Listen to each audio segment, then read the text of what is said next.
Hey, Harpslingers, welcome to the Harpslinger podcast, where each and every week we get to hang out with the greatest harmonica players in the music business. And if you're watching this on the Honer Facebook page, we hope that you'll go down. There's a little share button at the bottom. Push that share button, share it to your personal Facebook page. We sure would appreciate you spreading the word.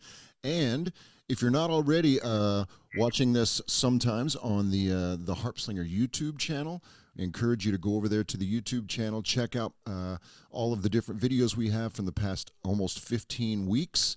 There's a lot of great content there. Push the subscribe button and ding the bell. That way we can let you know when we have fresh new content, which, by the way, is weekly. We come out every Tuesday right here on the Harpslinger podcast.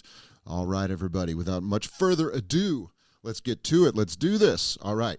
My next guest is a Grammy Award nominee and winner of 2 Blues Music Awards. He's an author, songwriter, producer, and is considered one of the premier blues harmonica players of his generation. Everyone, please make him welcome. If you can, I'll hear you clapping in the background in the computer world. Mr. Mark Hummel, everybody. Hey, Mark, how you feeling today, man? I'm good. And how are you, Jamie? It's nice to be here. Yeah, it's great to have you. Sure do appreciate you being here, man. So, I'm digging the hat, by the way. You look like a blues man. It's a nice warm hat. It's a nice warm hat. Day, so You're a California guy, right? You're out in the San Francisco area? right. Yeah, right. What's the weather out there like right now? It's kind of rainy today and All a right. little bit chilly inside here, but I hear you. I hear you. That's all that's why right. I'm all bundled up. Right. For you guys, you're like we're all like lizards a little bit. Like we have to crawl up on a warm rock. In Nashville, it just always seems to be rainy and kind of chilly until it's just hot. You know, we don't get much reprieve here.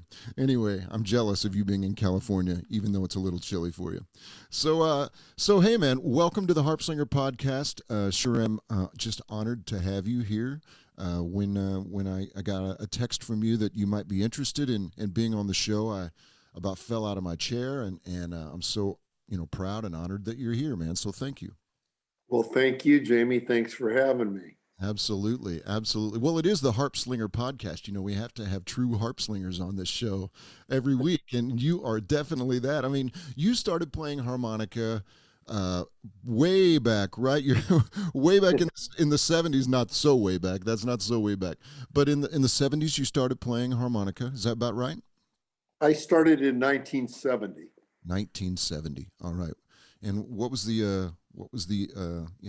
what nudged you to pick up a harmonica? And I started mainly because all my friends were really good guitar players.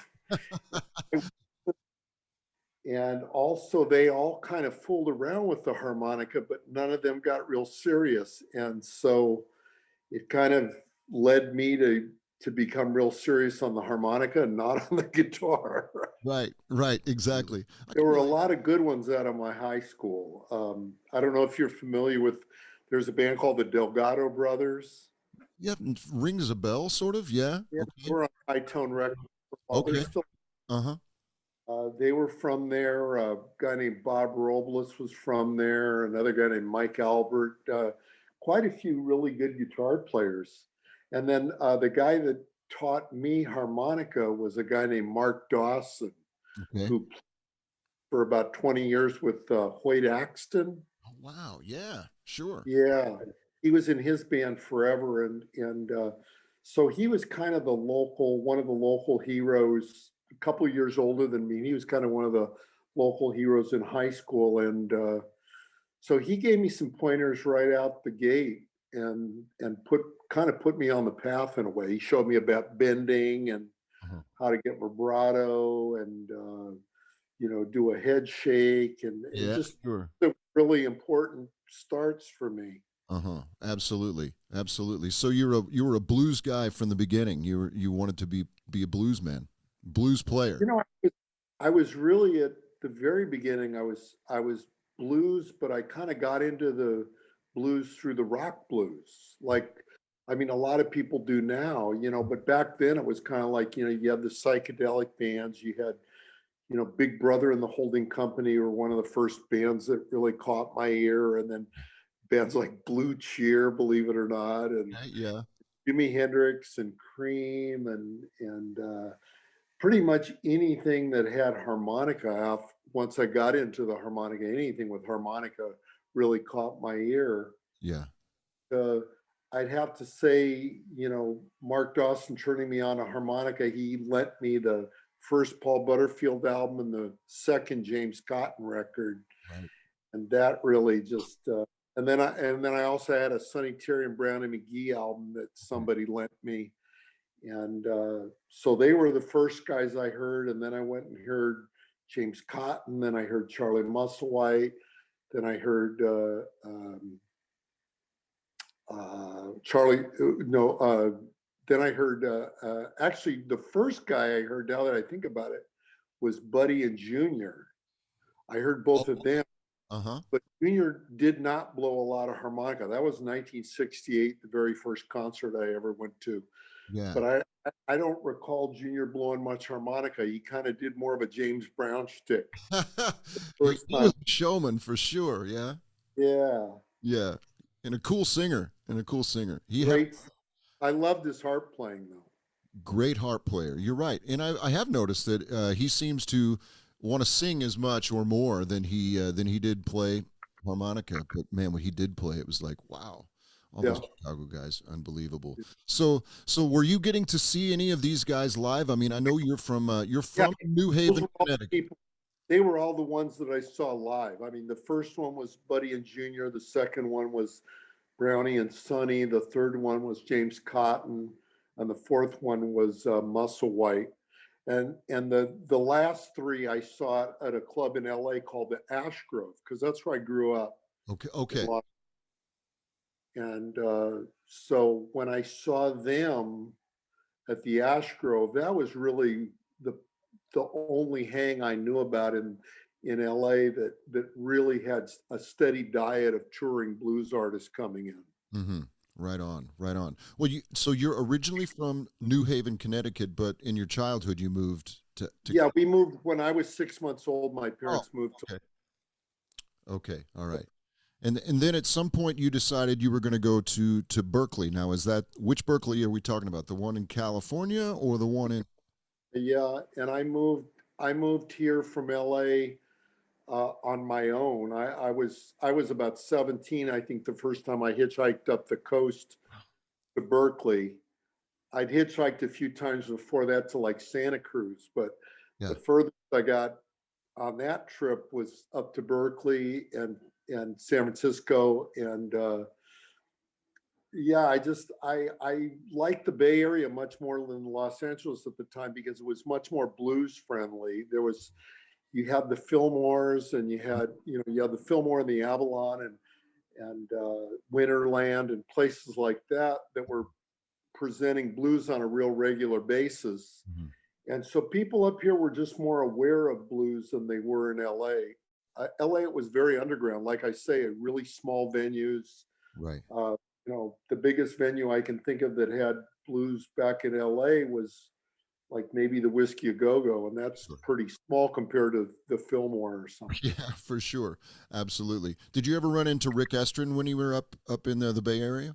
Well, yeah. I mean, he was one of the very first harmonica players I got to know. Mm-hmm. When I want to say I met Rick when I was, God, probably 21 or something. Wow. Yeah, we've known each other 46 years. Wow, that's fantastic. Great. But yeah, he and Gary Smith and Charlie Musselwhite were and Rick was pretty underground at that point because he just moved back from Chicago. So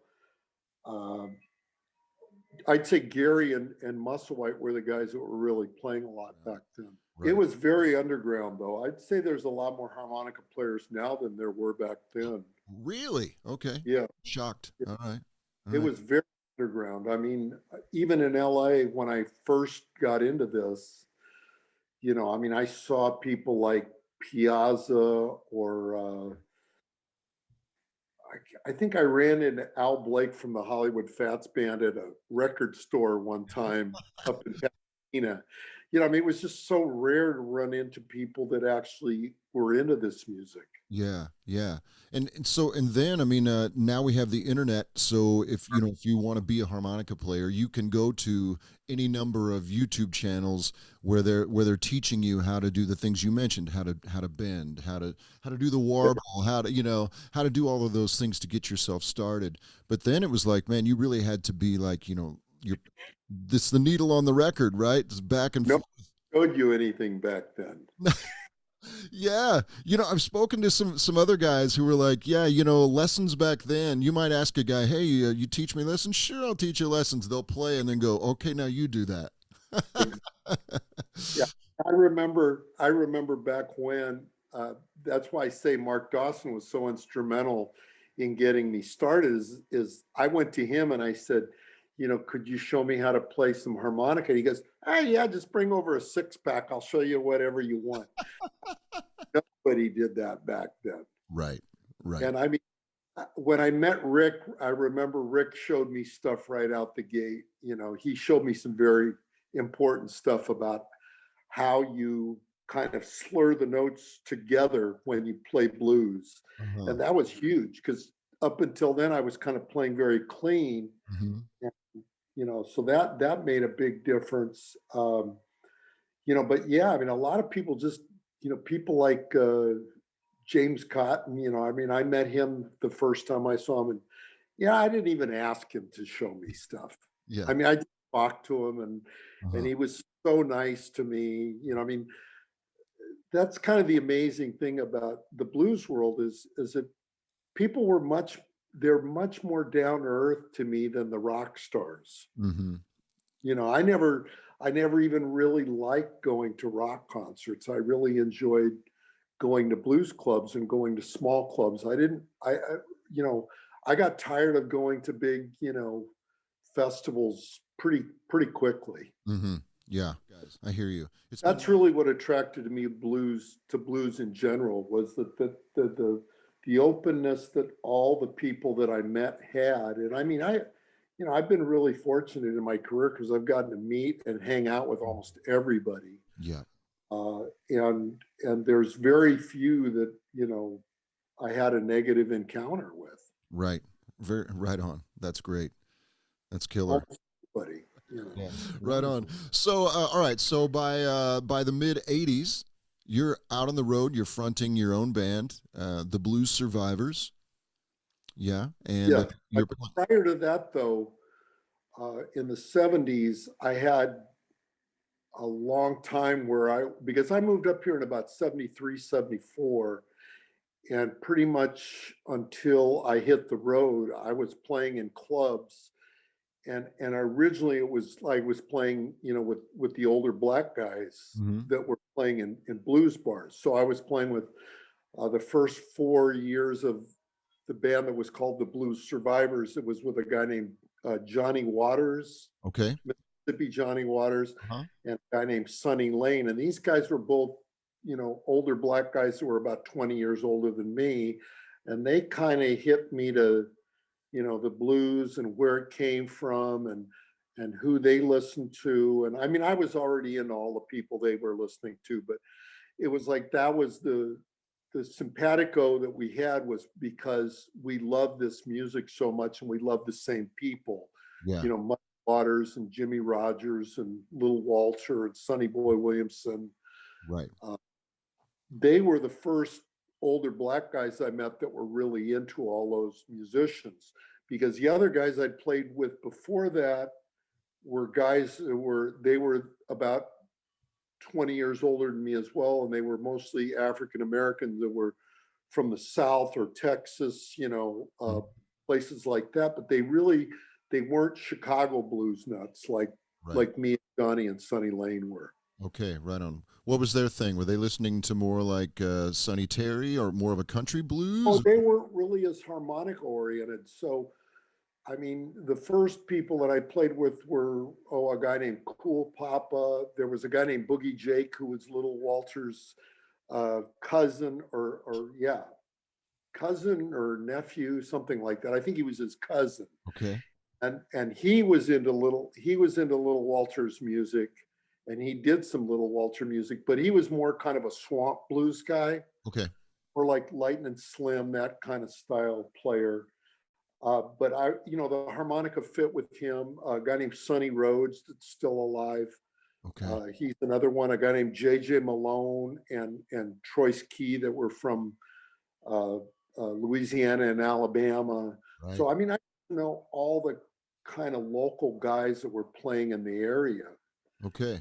and that was kind of my start around here. Was that I was hanging out in blues clubs. I wasn't really hanging out. There were really no white clubs I could go play, to be honest with you. Right. You must have been a bit of a bit, right, I'm sure. A bit of an oddity for them too. Like they're like, who's this white guy? Well, there were a few other white guys who were playing in blues bars back then. But it's like what we talked about earlier about just how welcoming Mm-hmm. all the people were in these blues clubs compared to, if it would have been black guys going into country bars, I don't think it would have been the same kind of situation. Right. Right. So There's I a- love that aspect of the music, and it was really what kind of started me on just the thing of playing blues for the sake of playing African American music.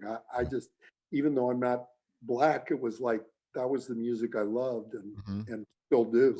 Right. You know, I went back and I listened to a couple of your newer records, and the Way Back record is like, man, I mean, I can tell that you have a real affinity for sort of, should I say, maybe like a pre-war sort of blues, even. I love all blues. I mean, right, that record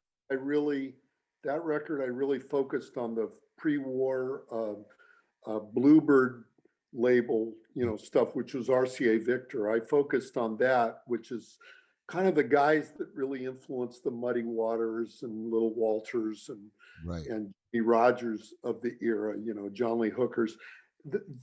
These guys like Sonny Boy Williamson and Tampa Red and Mm-hmm. Jazz Gillum, Big Maceo. They were really the guys that influenced all the electric Chicago guys, Right. and they've kind of been forgotten in a lot of ways by the blues community, unfortunately, because they were before the advent of the labels that continued through the 50s and 60s. So Okay. Right on. but I love it all. I mean, I really do. I love country blues. I love Yeah. jazz blues. I love, New Orleans music. There's so many different styles of music that I love. Yeah. There's a couple of tunes on which record was it? I wrote it down. I guess it was Heartbreaker, Senior Blues, for instance. Yeah, right. Exactly. I mean, What a great that's so track. far from RCA Victor Bluebird. Yeah. you It's know, just amazing. I mean, I thought I love that record as well. So you've Well, made like 30, around 30, recorded about 30 records over the years. I mean, that's prolific. that's including all the different kind of project records I did, like harmonica blowout Mhm. records. I've got five harmonica blowout records. Yeah. They're under different kind of names, but they're all the harmonica blowouts that I do. Those are Hmm.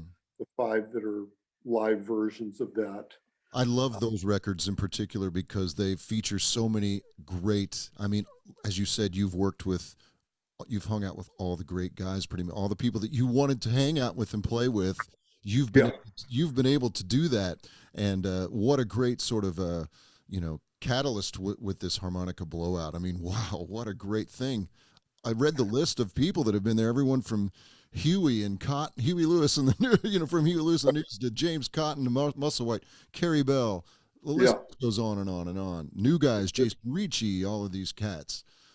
Yeah. It's an amazing list of people. I feel really fortunate, and I think the thing is, once people pass on, then you really realize how lucky you are, Mm-hmm.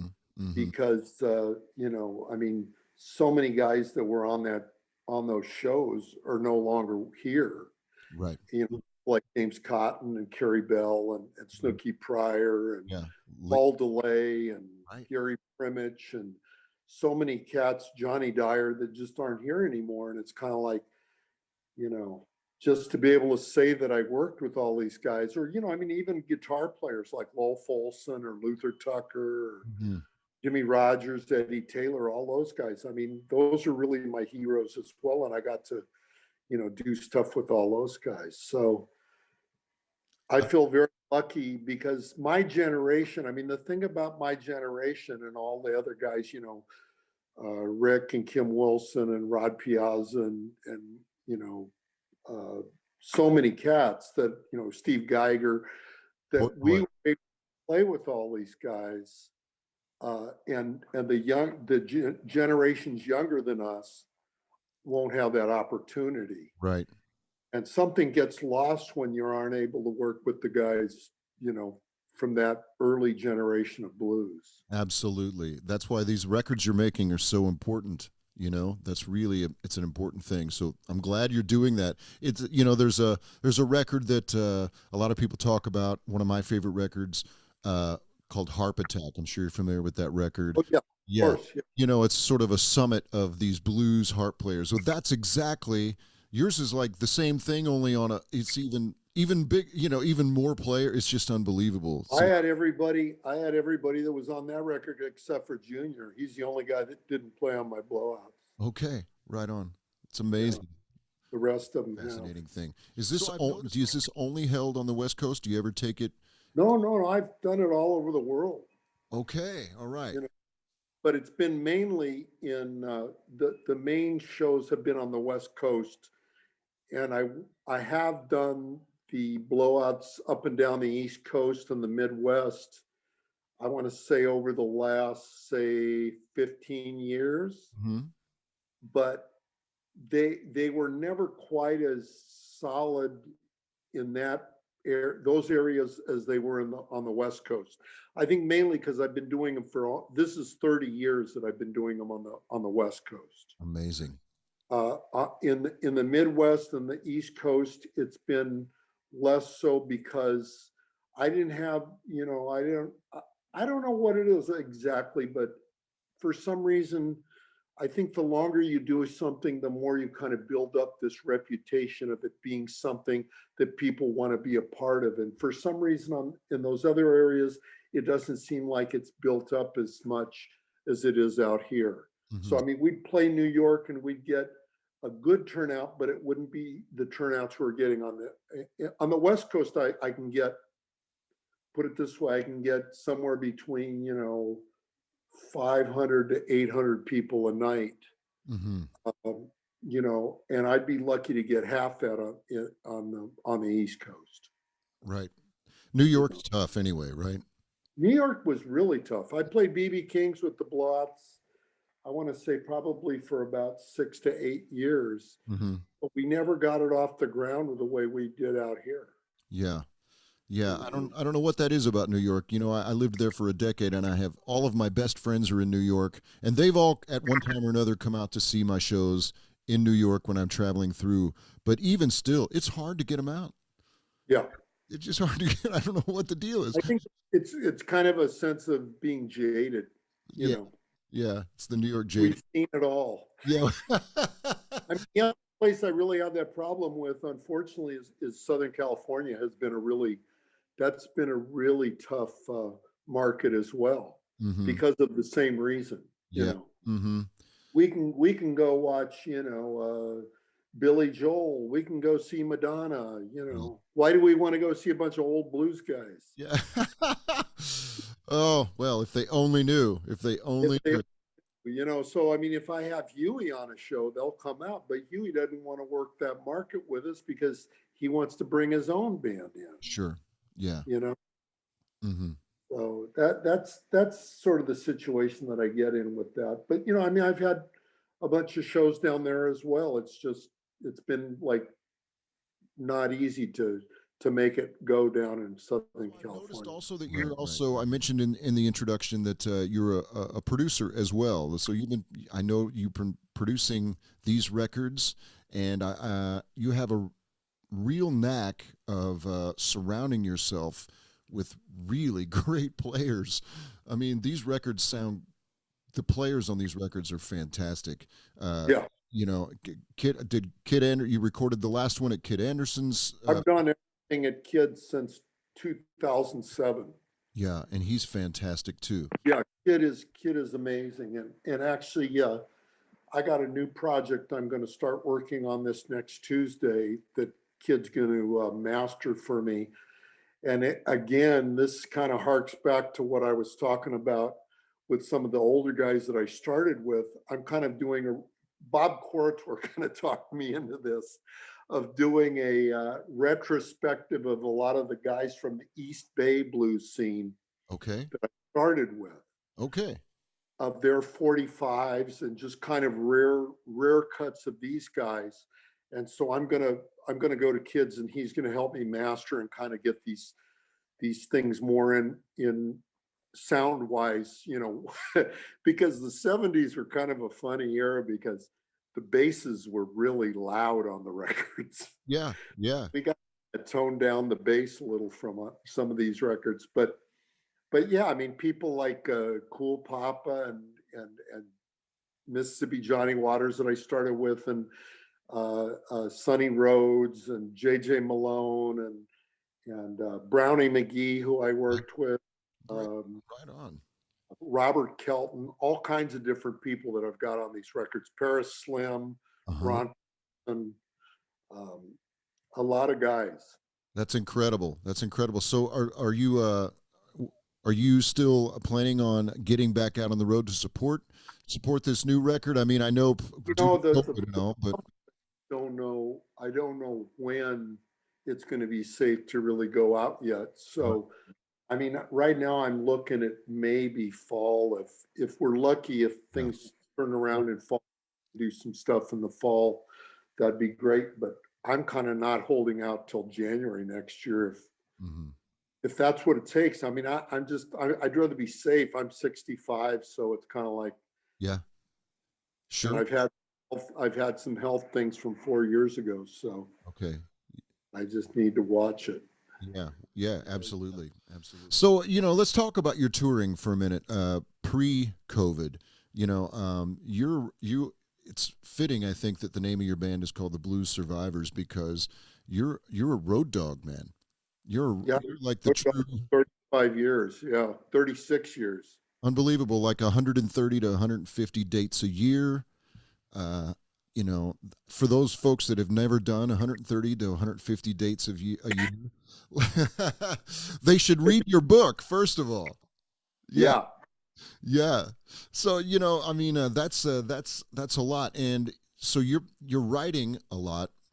Things you're not writing, you're A&Ring, you're producing them, and then I want to. Are you managing the acts on the road? Your act on the road, and booking the shows as well. Do you do all of that? I have a guy that's my booking agent that I work with, but I do pretty much road manage unless say occasionally I've hired guys to drive and road manage. Okay. I've had a driver off and on for years, but a lot of it I do myself. I mean, me and my bass player basically we're starting the tours from California and driving to the middle of the country, and then driving back on our own, the two of us, while everyone else flew in. Wow. Yeah, I mean, we would do that just because somebody had to do it. The only way to do it was To do it me. yourself. Yeah. Yeah. Had a stroke. So, I mean, that's, Right. I don't know what's going to happen. Yeah. I hear you. I hear you. He's doing better, but it's scary because I don't know if either of us will be equipped to do that after this year. I don't know. Right. I mean, it's so difficult. The thing people don't realize is if you have 130 or 40 or 50 dates, how many days are you also surrounding that on the road, and how much of a toll does that take? It's huge. I mean, you're Yeah. just travel dates. Travel dates that, my wife seems to think it's all fun, but Yeah. but So this, but and it is fun. It is fun, but it but is fun. it's as the British say, I'm knackered. You know, I almost needed this. I almost needed this break. Yeah. Hate to say Yeah. it. You Yeah. kind of burned out, but That's the truth. I mean, in 2018, my mom had passed away the previous year. I'd had a heart attack the end of 2016, a minor heart attack, but it scared the hell out of me. yeah. But anyway, yeah, I mean, when that happened in 2016, that was December of 2016, and I'd spent like 150 days on the road that year, and we had covered, probably, 20,000 miles or something, Hmm. that year, and I was just exhausted. I mean, I knew I was going to have a heart attack. I hate to say it, but Yeah. when me and RW, the bass player, were driving back, it was scary because I was so tired. Uh-huh. I had never been that tired coming back on a tour before. And sure enough, 2 weeks later, I had a minor heart attack. So I just think that the stress of being on the road, you know, enough years of doing it, and if you don't really watch yourself and change your diet, Hmm. I'm a vegetarian now, and I quit smoking. That my last cigarette was 4 years ago. After they said, I was in the hospital. They go, "Do you smoke?" And after about 20 people asking me that, I figured I'm done with this. Yeah, I hear that. I hear that. I was speaking with Dennis Grunling weeks ago about, you know, being a fellow vegetarian. I think he's actually vegan. You know, we were Is he? yeah, Yeah, we, partially vegan. yeah, yeah. We we were talking about, being on the road, like he tours like you and I tour, and it's what a grueling thing it is, and just staying healthy on the road is like a big tip actually for guys that want to follow in your footsteps, that want to go out and make this their career. Hey, this isn't all. You can't go out and get drunk. It's not No, about that. It's about staying sober, eating yeah, well, going hanging out at your merch table and meeting your fans after yep. the show. No. I was really fortunate in that when I started going on the road in 1984, I had just quit drinking. Okay. And I kind of knew because I had done some small road trips prior to that when I was still drinking. Mm-hmm. And I could see that I wasn't going to be able to manage both drinking and traveling like that. Right. So I quit in 1984, I think November 11th, 1984. I quit drinking and drugging. And it was like, it made it possible for me to go out and do the kind of tours because I was going out for, 2 and 3 months at a stretch, Mm-hmm. you know, Yeah. and it was like, I could just see that the idea of trying to do both was impossible. Right. Right. It's a And I exercise. That's the other thing. I mean, I walk, 4 miles a day now. not really Yeah. fantastic. And I mean, I was doing that even when I was going on the road. I would take a walk every day, when we're outside of the van. Uh-huh. Yeah.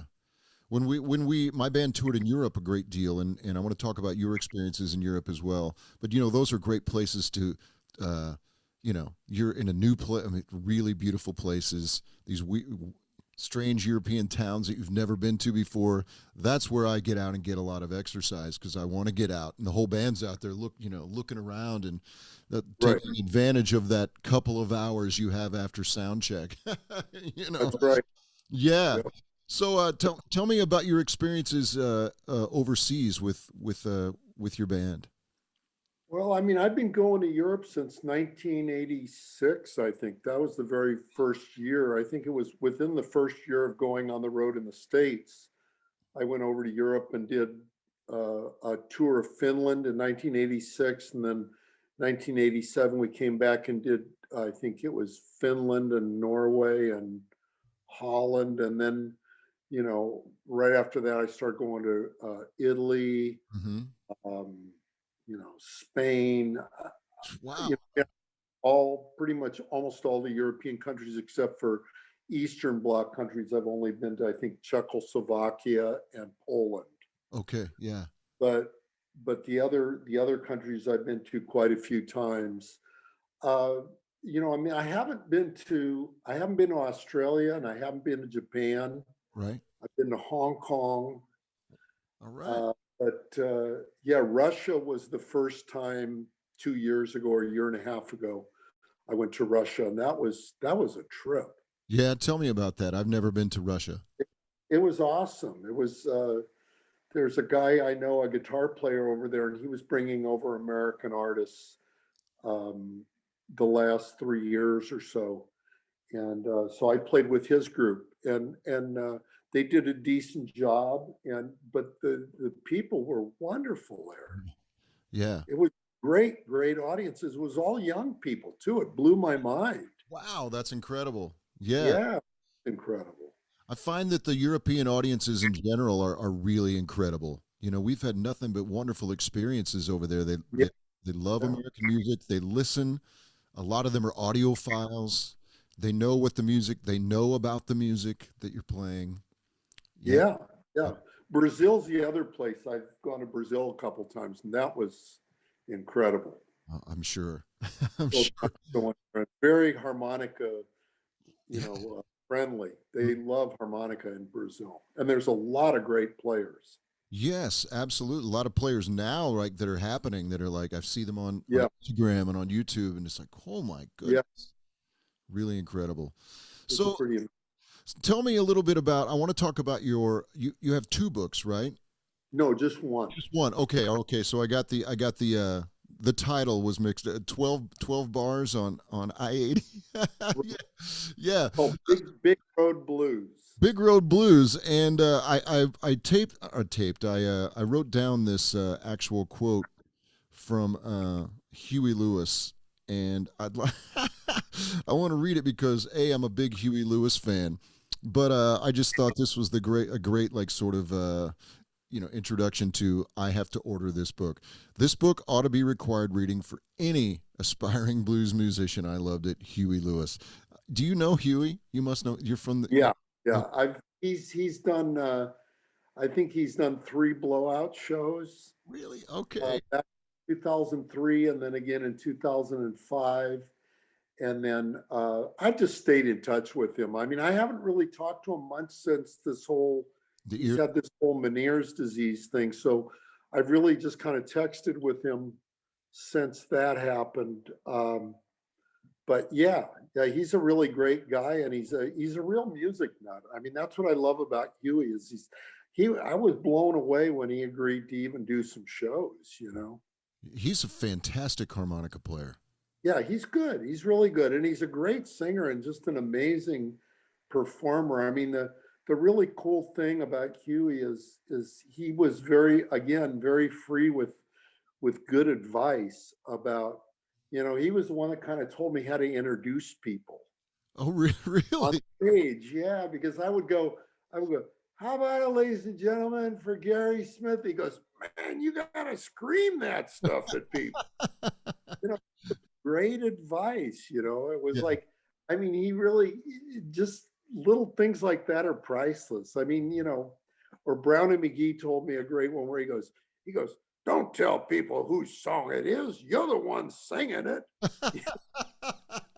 So Uh, like uh, those kind of those kind of things are priceless. People giving you advice that you can actually, use on your stage patter and sure stuff like out, that. sure. Well, yeah, I mean, I think the interesting thing about being a performer all these years is that you do get to this point where you start feeling really comfortable in front of audiences, Mhm. and you're just kind of able to ad lib. And I mean, sometimes I ad lib and I completely fall on my face, but that's part of what it is. You got to do that, and you got to laugh at yourself when you do it. That's right. You just can't take yourself that seriously, is kind of what it comes down to. But I love the thing of the older I get, the more comfortable I am just kind of talking to audiences and getting some sort of rapport, building a rapport with them night after night. That's a really fun part of being in this business. Yeah, for sure. For me as well. So tell me, who are you listening to these days? Who are you listening to that's maybe Maybe let's narrow it down even. Let's we know who you love. I know who you have an affinity of these players. We've talked about some of them. Who are you listening to these days that are coming up in the harmonica world? You know, the guy I'm really trying to get a handle on is Sonny Terry. I think the reason I'm trying to get his style right now is because, we're not really doing many band things. Like I do a hoot nanny, for example. Uh-huh. Me and Country Joe, Country Joe McDonald? Yeah. Yeah. Yeah. Well, me and Country Joe and another friend of mine, Phil Marsh, we do a Zoom hoot nanny Oh, every Saturday. oh, come on. Really? And so yeah, so basically everyone plays solo unless their spouse plays and sings too. Then everyone plays pretty much solo. So I go up and do solo harmonica pieces, and Yeah. Sonny Terry kind of the ultimate solo harmonica player. Absolutely. So Ab- that's kind of how, I mean, since he was the very first one I ever, or almost the first one that I ever saw, and he was the first one I had a record of. Um, I was kind of scared off by how tough his rhythms are to copy. mhm. And so that's kind of what I've been trying to really, you know, understand and get a grasp of lately. I love him. Have you ever checked out DeFord Bailey?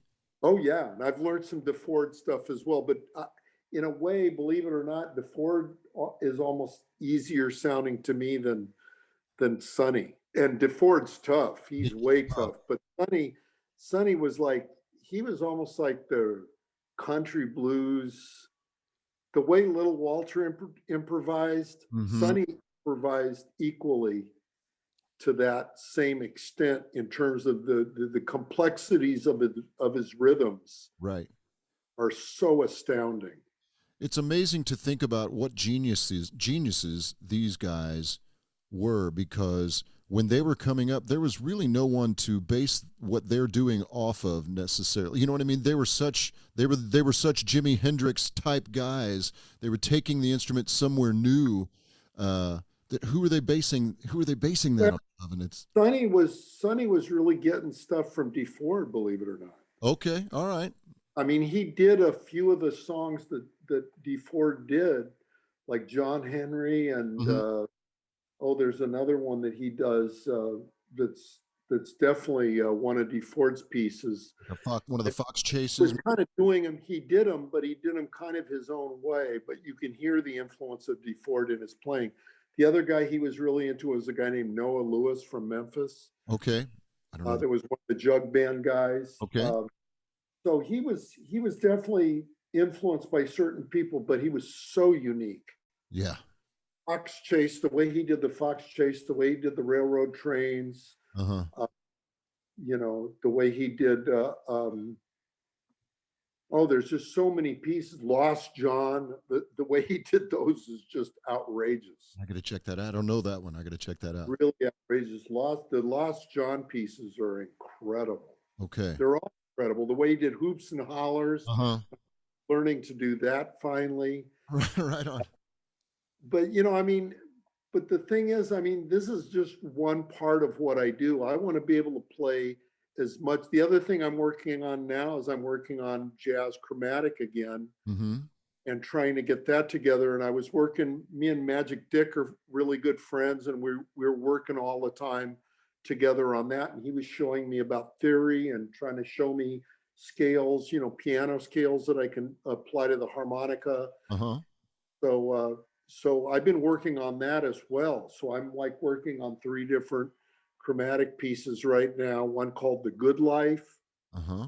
the Hank Mobley version of it. I'm working on Stardust, Uh and huh. I'm on one called Midnight Sun by Lionel Hampton. All beautiful pieces. So I'm practicing my chromatic scales on the chromatic harmonica. I mean, I've been playing chromatic as long as I've been playing the diatonic, but I was really kind of focused mainly on three different keys on the chromatic, first, second, and third, basically. Right. The other thing I've gotten into is position playing more and playing like fourth and fifth positions. Wow. Although, Okay. and that's kind of a country Is blues that thing. really? Fourth position is really cool, and fifth position is really cool for minor. If you Okay. want to play minor stuff. So one of the pieces I played on Wayback Machine is in fourth position. I do one called it's really St. James Infirmary, but he calls it Breathtaking Blues. Okay. Yeah. Yeah. Sure. It's by Rhythm Willie, who Hmm. was an amazing harmonica player. Yeah. Supposedly, Rhythm Willie was the only guy that Little Walter was scared to get on stage with. Really? Yeah. And when you listen to him play, you just go, God, yes, I can see. Right. Right. Yeah. St. He James. played big bands. Wow. Yeah. Jimmy Lunsford and people like that. Yeah. He was really an amazing talent. That's fantastic. You're giving me a whole list of things I have to go back and like check out now. This is fantastic. I'm a harmaniac. Yeah, clearly. I love it. No, this is the I'm stuff. I'm a bluesaholic and a harmaniac. That's good. Do you drive your wife crazy with it all, or she love it? Oh, God.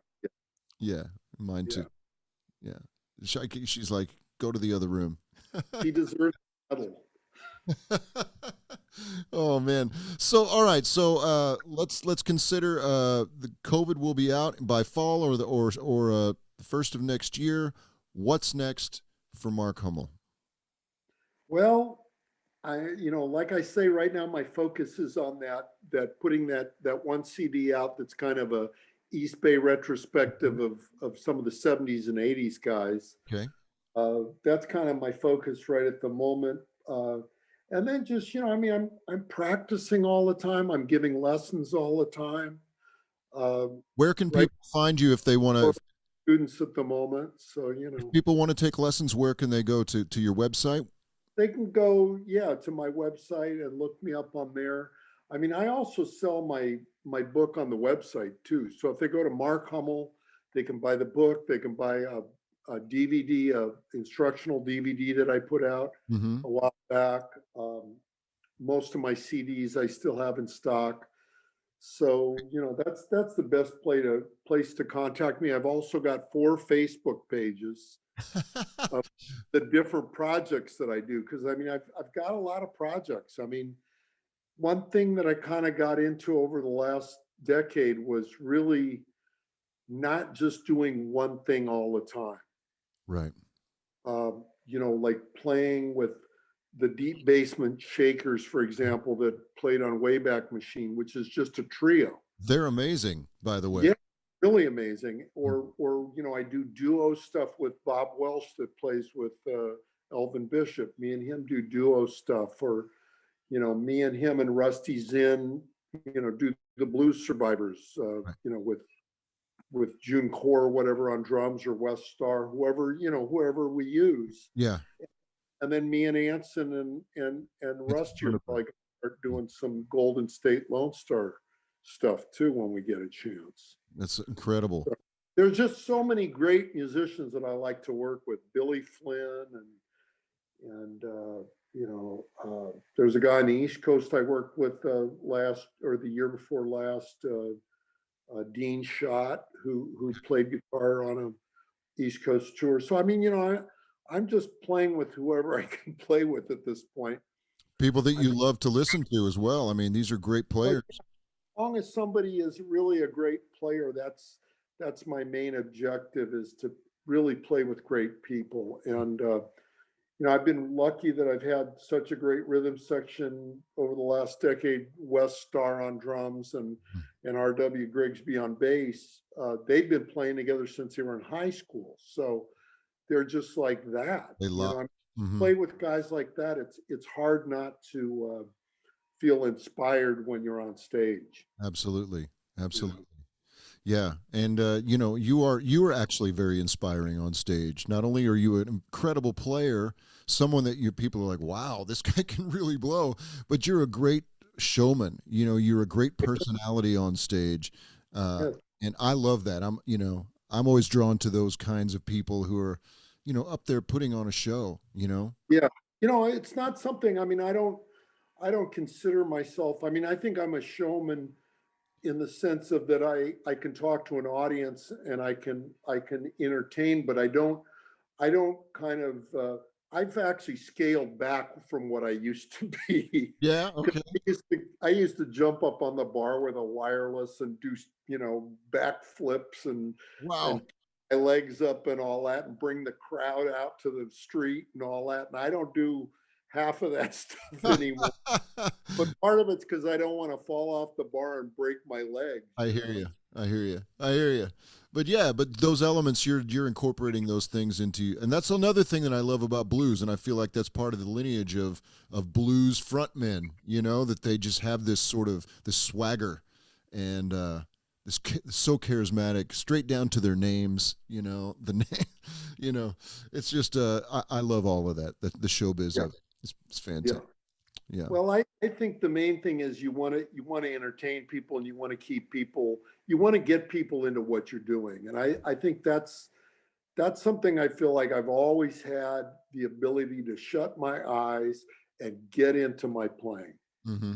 Like it's really effortless for me to just go into the zone when I'm playing the harmonica. Mm-hmm.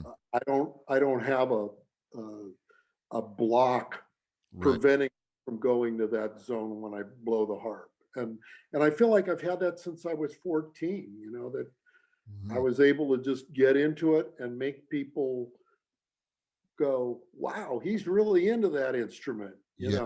And that's Absolutely. cool. That's a cool thing to be able to go there. And it's not something that everyone can do, you know? No, not everybody has that. No. Sometimes, myself, I love when I'm in that zone. Occasionally, though, I've been, guilty of that little voice back there starts talking to me, you know? Oh, I can let that happen. You know, You know, I hate yeah, that. I hate it. Nothing good is good happening when I'm doing that. No, the worst thing they say you can do is think. Right. Yeah. Yeah. Yeah. The other thing too is, I mean, as bad as the last year's been, it's really gotten me back into practicing. And that has been really a good thing for me. It's also gotten me back into writing too. I'm writing songs again a lot more since the pandemic happened. And so I'm glad about that. Yeah, right on. Do you do lyrics as well as music? Oh yeah. Right on. Yeah. Do you have a couple minutes to talk about songwriting for a second? Sure. Yeah, Yeah. I love, I live in Nashville, which is like sort Yeah. of the home of the songwriter, right? Sort of mecca for the songwriter. Here we do a lot of co-writing, which I enjoy very much. But I do that too. you, Yeah. you do as well. Yeah, it's nice to get a couple of heads on something, especially if you're bringing in a great idea, and the guys are, it's all about the hang, right? Is it a Yeah. good hang? Are we going to come up with something good here? Or is it going to be like, nails on a chalkboard? But so tell me, talk just briefly, if you don't mind, about your process as a songwriter. Well, this sounds kind of strange, but really my best ideas seem to come to me right before I wake up, Yeah. Okay. Do you you have know? an ad by the bed, or a recorder or Nope. something? A lot of times my wife is making fun of me. I love it. um, a lot of times what I'll do is when I get up, I'll put stuff immediately into my phone, Mm-hmm. and put it in the notes. I mean, I wish I actually wrote it down when I was half asleep, because it would probably be a lot purer Yeah. at that point. So a lot of times what I'll do is I'll at least get something onto my phone, and then just start messing with it and do it from there. The other thing is, I mean, my bass player RW, is a really great songwriter, and so me and him have kind of done some co-writing together. There's another friend of mine, Phil Marsh, that lives in New York City, and me and him have messed around with some songs lately. Mm-hmm. Um, but a lot of times it's those songs that just kind of come out of the ether, Right. that seem to be the ones that are almost like they've already got something to them. Mm-hmm. It's almost already in place, and I really enjoy that. Um, yeah. Do you play any other instruments besides chromatic and diatonic harmonica? Well, I've been playing the guitar since I started harmonica. Okay. And to be honest with you, I've gotten way back into it. I bought a guitar off of Kid Anderson about a month ago. Nice. And I mean, now I've got three guitars, but the last two have been sitting in my closet for like years. Okay. So I'm finally kind of getting back into the guitar again, and I'm really having fun playing it. Right is it? I've always used the guitar since the very beginning. I've used the guitar as an instrument to just kind of figure out where I want to go with something. Right. And like, okay, the four's here, the five's here, blah blah blah, and changing it up so it's not just exactly a 12-bar blues every time. Right. Not, right. I mean, and some of my best songs that were early ones that, again, just kind of fell out of nowhere, and I put them together with the guitar. Yeah. Mm-hmm. So, but I mean, it's it's really such a small amount of songs I really could say, well, I'm really proud of this. It's really not very many out of all the songs I've written, because I've written 60, 80 songs. Yeah. And I'd say there's only maybe 10 that I really could go, oh yeah, that's a really good song. Right. I mean, I feel like you almost have to write a bunch of songs to get a good one. That's sort of like just part of it. It's something you just have to accept. Like that's kind of, yeah, I agree. Absolutely. Well, man, this has been a real treat and a pleasure and an honor to have you on the Harpslinger podcast. I'm so grateful that you wanted to be a part of it. And man, I hope we get to meet in person sometime. You just seem like a great time and a good guy to hang out with. Well, thank you. Yeah, man. Yeah, I appreciate that. Yeah, my publicist lives in Nashville. Well, she's doing a great job. You have your website and everything that's out there is just top notch. And if people do want to follow in someone's footsteps, I believe that you've sort of laid out a real with your book and the life that you've led, the many years on the road, all the things that you've done. If someone wants to go and just do some research on their own and figure out how to do some things, you're a good guy to go study, because you've done you're wearing the hat. You've worn all of those hats, Right. And I just believe that today it's not about getting the major label deal. It's not like it was in the olden days. Don't let anybody tell you that it is. It's really about loving what you do and doing it yourself. It's DIY all the way. Well, the interesting thing for me is that when I first got into this business, it was all about labels. It was all about booking agents. Yeah. It was all about, publicists. And now the scene has changed so dramatically that all that stuff is basically extinct. Yeah. I mean, it really is. People are selling their own stuff off the internet now. Yep. And actually making some money, right? Yeah. And making some money. So right. I feel really fortunate that I kind of never depended heavily on all the other people that are out there, and learned to do a lot of this on my own. Mm-hmm. Yeah. Paid off. Yeah. And in the times that I did have those people, some of them have been wonderful, but a lot of times I've been disappointed. Yeah. The booking agency thing has been, I mean, I've had so many booking agencies go, well, Mark Hummel can represent himself better than we can. And that's kind of a sad thing to say. For sure, right? Aren't they supposed to be doing that if they're so good at it? Right? Yeah, exactly.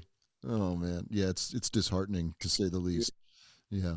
Well, listen, man, have a wonderful weekend. Let's do it again sometime. Well, thank you so much, Jamie. It was great talking to you, man. I appreciate you doing some research too. Come on, man. The other thing I want to give a shout out to is my label guy, Andrew Galloway, because he's been really tremendous to work with for the last 20 years. He's been a real friend of the harmonica. I mean, so many great people have recorded for his label. Right. Yeah, I've heard you talk about that in other interviews before, but this guy's got an affinity for harp players. He really does. And that's cool. We need more of those guys in the world, right? I'll say. You better believe it. All right. Well, keep harping, man. I sure do appreciate it.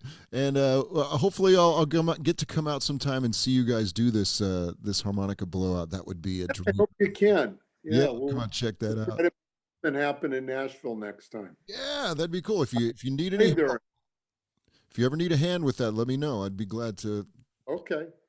I'll carry gear or something, Yeah. All right. All right, brother. Good, Jamie. Peace and love to you, man. Take care, Great Mark. to talk to you, man. Mark All Hummel, right. everybody. Take care. Bye. Take care.